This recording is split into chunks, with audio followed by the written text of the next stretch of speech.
It's become really obvious to me that the ESG system is collapsing. Shareholders are rioting. People have caught on to the ruse. Consumers are straight up boycotting products now. And people like Larry Fink, who have been pushing this for quite some time. I don't know exactly when ESG started or how long it's being pushed. It's probably way longer than people realize. But, the attempts at like controlling behavior through uh, through the entertainment industry, or I suppose like businesses in general, have completely failed. I think it's safe to say. Like this tactic doesn't work if your educated, intelligent audience can see right through it and have an idea of what you're trying to do and have an understanding of why it's a bad thing, right? The attempts at social conditioning the general public to accept woke culture has ended in failure. The only people who believe in woke culture are the people who grew up and believed in it from a very young age. People who like were indoctrinated into the cult from a very young age. People who have like no idea what people outside of the cult are even like is is kind of my understanding of this.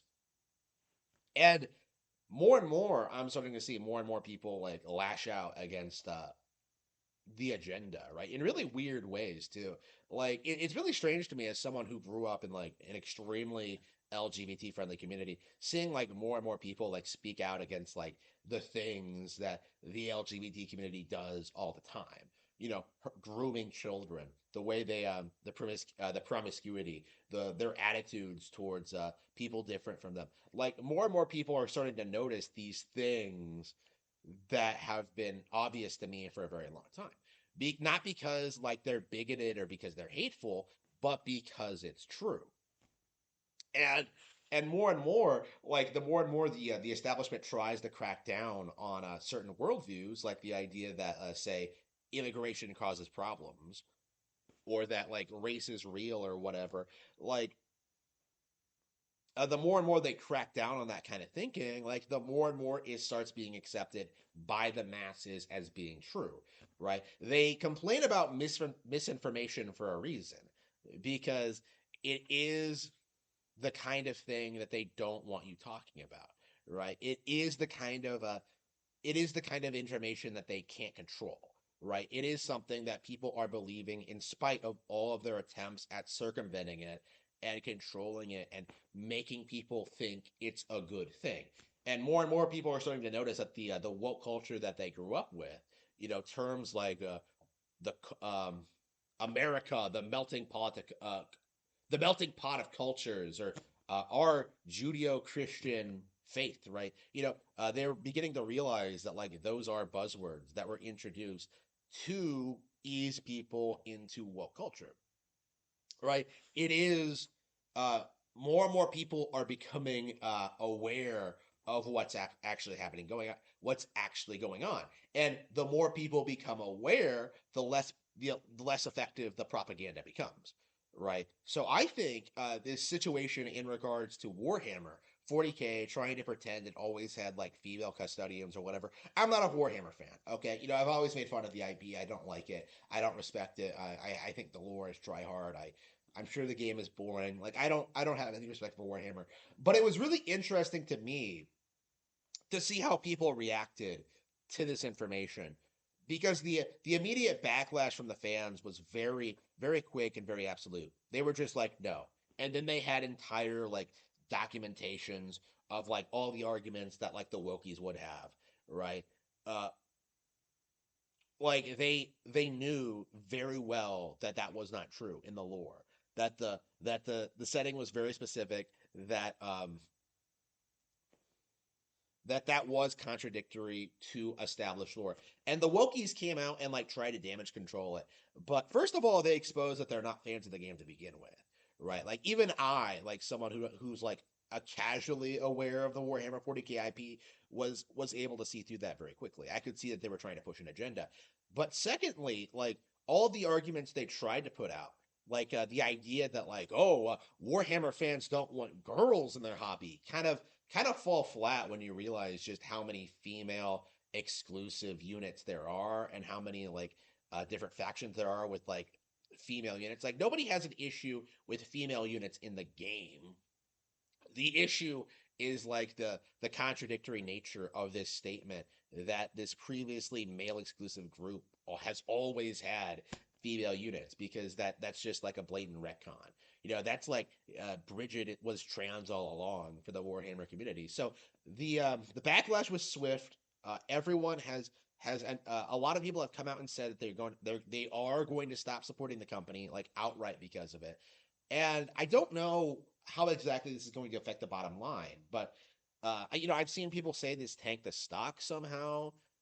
But like, I think what's actually happening is that this kind of behavior is indicative of a failing company and a brand in general, right? Warhammer isn't failing just because of the woke backlash. It's failing because of all the poor business decisions and the things they've tried to do over the last several years. Like Workshop has been going downhill for a long time, obviously, right? We've been going in this direction for a long time, obviously. But seeing this be like the next major step downward, seeing people like start openly disrespecting the contradictory, stupid lore, which I've been talking about for a long time, but like seeing people finally start telling these people that like no, we aren't going to have this, like this is very indicative, I think, where where things are going, right? Because people are not listening or respecting authority figures when it comes to controls over brands, even ones that they own, right? Because people understand the nature of the agenda, what they're trying to do, what they're trying to accomplish, and who is responsible for it, right? People understand that this kind of pandering is not good for the brand. It's not good for the fans. It's not good for the property. It's not good for like the lore, right? Like people understand that this kind of thing is never good under any circumstance. And I really don't think this would have happened 10, 20, 30, 40 years ago. Like 40 years ago, it's really interesting. Like 40 years ago, like you had pretty open celebrity worship and people were like blissfully unaware of what was going to happen in the 90s, the 2000s, the 2010s, right? Like, when Gamergate first happened, this is one of the things that like I always go to. Like when Gamergate first happened, people were trying to like give a lot of these developers and like the game journals the benefit of the doubt, right? I don't really see that anymore, right? If you're involved in the situation, you're either pro Gamergate or you're anti Gamergate, right? Like there really is no neutral ground. Like if you're trying to play neutral ground and be devil's advocate, like every single time you're just an anti Gamergate or trying to undermine like the movement and like the people involved with it. Like these days, like if you try to do that shit, people will like immediately call you out on it, right? The issue it the issues are becoming like more and more widely known and understood among more people, and the attempts at like the community to try and like undermine this, like, oh, Gamergate 2 has been a wet fart, it hasn't accomplished anything. But like meanwhile, the gaming industry is laying off all of its people, right? A lot of like the DEI like activists are getting canned. The Dead Space remake failed after a ton of shilling, because it was woke, right? Like people are beginning to notice all of these things, right? Like the reality is, I do think woke culture is dying, right? The idea that like the ESG funds are like unlimited and that companies will just continue making their products forever in spite of like not selling any units at all, like in spite of not being profitable, like that is simply not rooted in reality. Because if nobody is consuming the propaganda is not effective. I'm reminded very strongly of one of the protocols of the Elders of Xeon, right? You have to keep the masses complacent through entertainment, right? You keep them busy, you keep them working, you keep them distracted, and you use entertainment to keep them distracted outside of the workplace.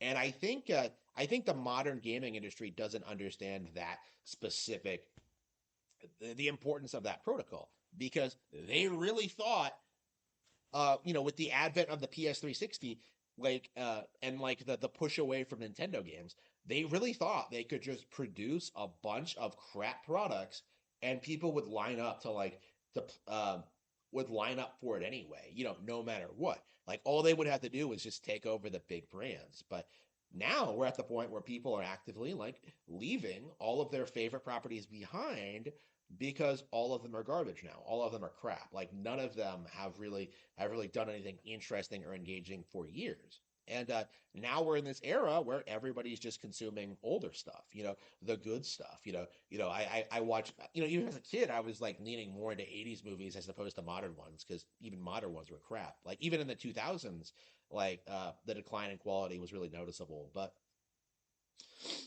now I'm reading like old manga, old novels, old games. Final Fantasy VI is 30 years old this year and still better than anything that like Square Enix would produce this year. Like to me, I do think the beginning of the end is here. Like when it comes to woke culture, like I do not see it surviving for the next 15 to 20 years.